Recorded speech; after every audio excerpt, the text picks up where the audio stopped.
Ассалаумалейкум барлықтарыңызға. Мен өзімнің заказыма жасайтын трайфл жасайтын боламыз. Бүгін ол үшін бізге 2 жұмыртқаны осылай жарып алып, үстінен қант қосып миксерлейтін боламыз. Бір 10-15 минуттай миксерлесеңіздер, жаңағы неңіз бисквитіңіз жақсы көтеріледі.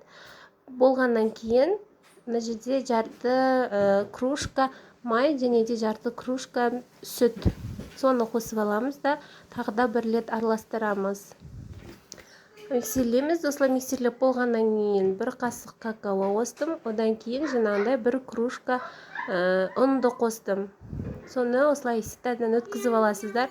Ол ситада өткізулеріңіз обязательно, өйткені жаңағындай қамақтар қалқамас үшін. Одан кейін жарты онменен содан кейін барып тағы да бір қасық какао қостым. Менде какаом аз болып қалғандықтан. Одан кейін барып разлихительді ұмытып кетіппін. Сол разлихительді қостым. Жаңа какаоны, ұнды барлығын бірге ситадан өткізіп жерсеңіздер, разлихительді бәрін. Сонда жақсыдан етеді. Біргетін болады. Мен кейін қостым. Сіздер бірге қоссаңыздар болады. Міне осындай консистенция шығу керек. Қатты сұйық болмау керек, орташа. Одан кейін осындай немізге салып аламыз. Торт пісіретін затымызға салып аламыз. Бұл 180 градуста 25 минутта пісіп шығады. Одан кейін міне пісіп шықты.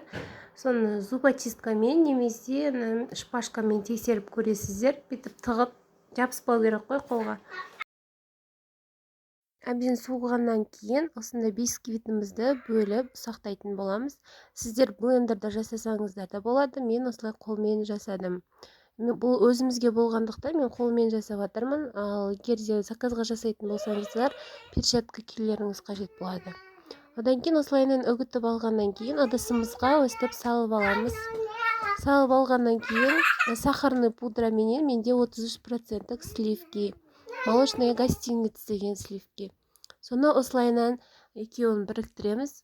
Әбден қою болғанша миксерлейміз. Міне осындай қою болды менің жаңағы сливким. Одан кейін үстіне осылайынан әрлейтін боламыз. Үстінен сливкиді құйып, кремімізді, одан кейін үстінен жаңағы бисквитімізді сеуіп, одан кейін тағы да үстінен кремімізді құямыз.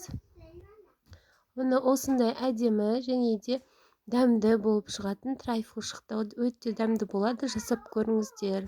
Подписаться етіп, лайк басуды ұмытпаңыздар.